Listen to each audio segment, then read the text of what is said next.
Hello there, good evening, and welcome to the Prog Monster channel. My name is Murph, and I am the host of this show, a show that's dedicated to progressive rock, hard rock, heavy metal, and other forms of rock music. So this is my Monday night show. Monday might look back at a classic rock album. And the album we've chosen to do today is from this German band called Eloy. And this album's called Dawn.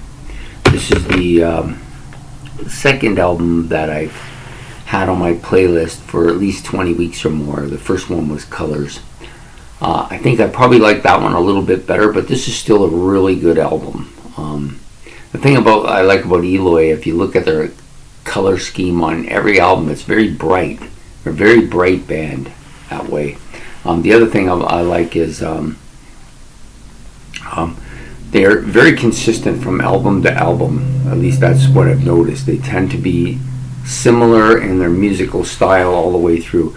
I would say it's definitely a prog band, bordering on space band, like spacey music, you know. So some of the things I've noticed with them. Well, before we get going into that, I'll give you the rundown here. So we have this album was released December 1976. It's about 47 minutes, almost 48 minutes long, which is pretty long especially for that time period. The label was EMI or Electrola, and was produced by Eloy. The studio was I'm going to get this wrong, Nedelt Chev and Cologne in Germany. Now I don't know if that's two different studios or it's one studio in Cologne in Germany. I assume that's what it is. That's what would make sense. But when I was looking it up and then trying to figure out what studio it was in, it said studios. So it could be both. It could be that, or it could just be a typo in the studio part. So I'm going to assume it was a typo. That would make more sense to me. Okay, so appearing on this album, the members of Eloy are, of course, Frank Borman, who plays guitar and does the lead vocals, Klaus-Peter Matroil, I'm not sure. He's the bass and backing vocalist. Then you have Detlef Schmidtchen, sorry. I have a hard time with my C's. Anyways, he's the keyboardist, backing vocals, synthesizers, mellotron, mini moog, Hammond organ, piano, and he does play some guitars on this album too. He plays a lot of these things, and you can hear them. Like, he's very dominant on this album. There's a lot of keyboard related instrumentation on this album. Jürgen Rosenthal is the drummer. He also does voices. He writes all the lyrics. He does cymbals, glockenspiel, timpani, kettle drum, tempo blocks, and rototoms.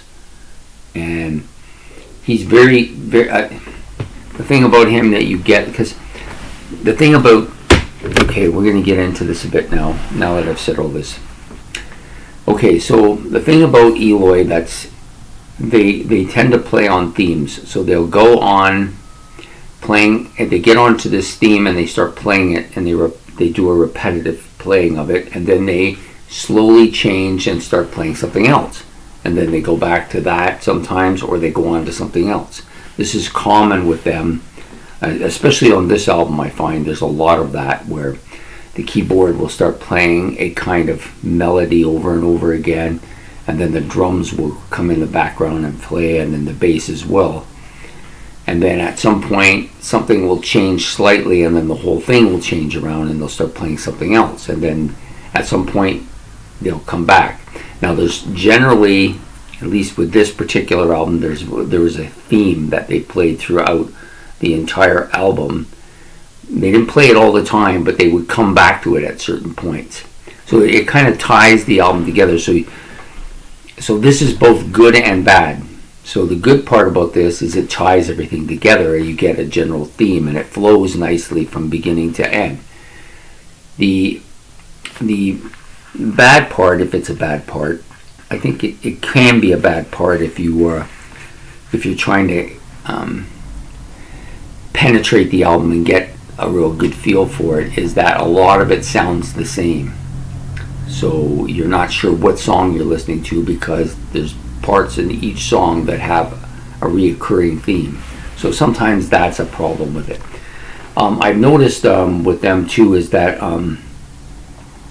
they will go in a kind of a roll where the keyboard will dominate for a bit, and then he'll slowly fade and be replaced by the guitar, the drums, and the bass, or just by the bass, and then the drum will take over. They like to do that as well.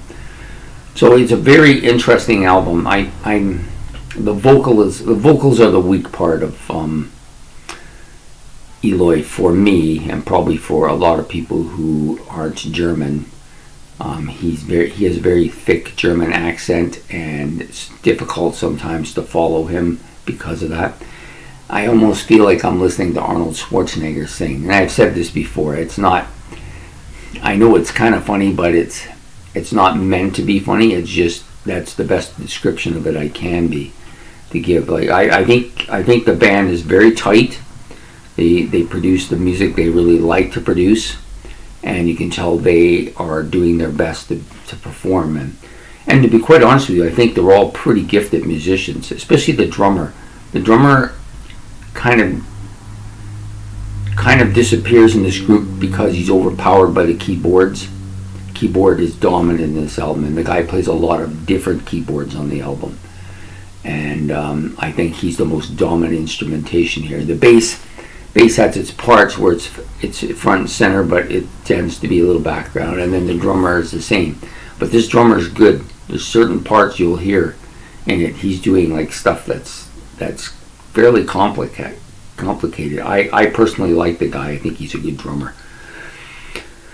So now, having said that about each of them, that's the general themes of the album. I find it a very spacey album. It's a nice album to listen to when you want to relax and you just want to listen, and it's not too it's complex but not too hard to follow. And almost, and this isn't meant as a negative, but it will relax me to the point where I will sleep. And I sometimes use them, or I use parts of Pink Floyd for the same reason. And there's some similarities between the two bands here. Like I hear some Floydish sounds in them. Not as much on this album as was on the Colors album, but still quite a bit here too. Okay, so the opening track, Awakening, and it starts with a storm. There's a storm going on, and then there's a mellow guitar bit and a key bit that comes in after that. And it's a bit of a theme that goes on throughout the song. The second song, Between, I want to say this right, Between the Times, that's it. It's a four-parter. There's four parts to it. Between the Time, Memory Flash, Appearance of the Voice, Return of the Voice. So I think this album is a bit of a concept album, so they're telling a story.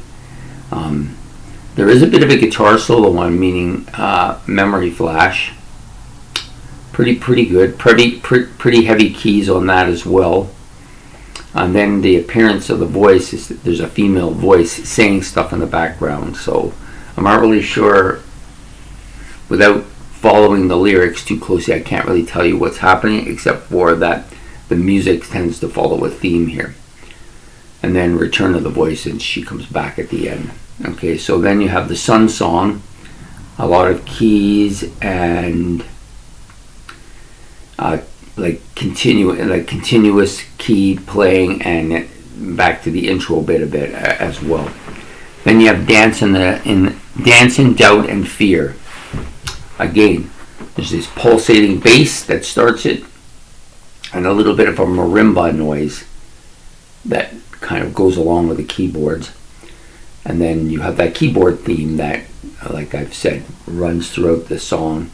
Not in every song, but a little bit. I'd say maybe 4 or 5 times throughout the album it goes back to that theme. I don't know for sure. I'd have to count them, but I didn't. And there's a little bit of a drum roll part that goes on towards the end of it as well. Lost, or Lost introduction. It's funny, my handwriting's got bad there. I have to watch that when I'm writing. Sometimes I'm writing and I'm reading it as I go along, but I get a little bit sloppy and then I can't read my own handwriting. There's a mellotron in this song. Some really good mellotron parts in this particular track as well. Lost, the Discussion, which is the next song, and in the original album form, this would have been the beginning of side 2.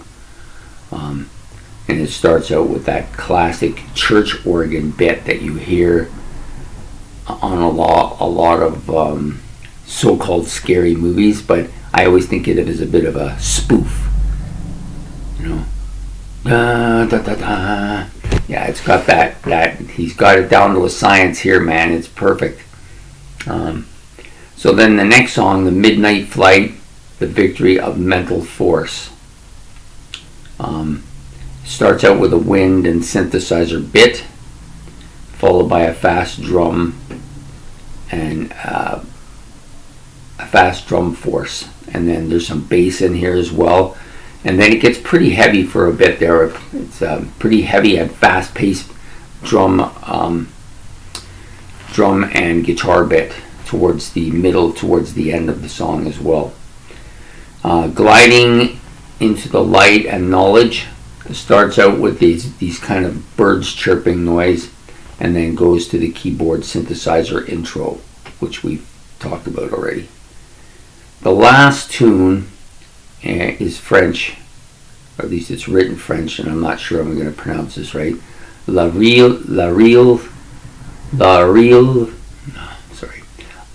Raville de Solis, which I take, because the second part is called The Dawn, I take it that that's the French version of whatever that The Dawn is, so that's what I think that means. Okay, and it starts back with that general keyboard theme that plays throughout, and this general theme with the beat and guitars in the background continues through to the end of the album. Finishes nicely with a kind of a keyboard solo. From the keyboards I'm hearing here, I'm thinking it's mellotron. I think it's the mellotron that he's playing here. And there's a guitar solo intermittent with that. So you get this kind of keyboard solo. It kind of slows up a bit, and then the guitar plays a bit, kind of goes over top and then back under, and then they kind of go back and forth a bit. So it's, that's the technical explanation of these songs that I hear. I really like the intro piece, Awakening, and I like the very last piece quite a bit. There's a couple pieces in the middle. Midnight Fear, Victory of Mental Force, that has a lot of really interesting sounds in it. Really good. If I was to compare them on a kind of listening scale, they kind of remind me a bit of, now I forgot what I was going to say. Come back to it. Anyways, yeah, so some really interesting uses of the keyboards throughout the entire album. This group is a keyboard-dominated group, which is the reason why I was going to compare them to the other group, who I cannot remember. I'll probably remember as soon as I shut the video down. But anyways, yeah, really dominant, keyboard-dominated, and but even though it's keyboard-dominated, the bass, the drums are still pretty easy to pick out. There's doing some pretty interesting stuff, and all of these instruments, the guitar player is maybe the weakest guy in this band, but the other three definitely are really good at what they're playing. I really enjoy what they're saying. Damn, I wish I'm trying to figure out what it was. Can't think of it. So, anyways, yeah, there's a lot of dominating keyboards in the whole thing, but overall, it's a good album. I like the colors, although this is Dawn, not Colors. But every one of their albums seem to have a color theme. This one's kind of a yellow, orangey, red theme. The Colors one was kind of a blue-green theme. Yeah, mostly blue and green. So, anyways, I hope you liked this album, and you liked this video. So, if you did, please like and subscribe. We will be back with another album next week on your classic look back at a classic rock album. So, anyways, for today, I hope you enjoyed this and have a good evening. This is Merv signing off for Prog Monster. Goodbye.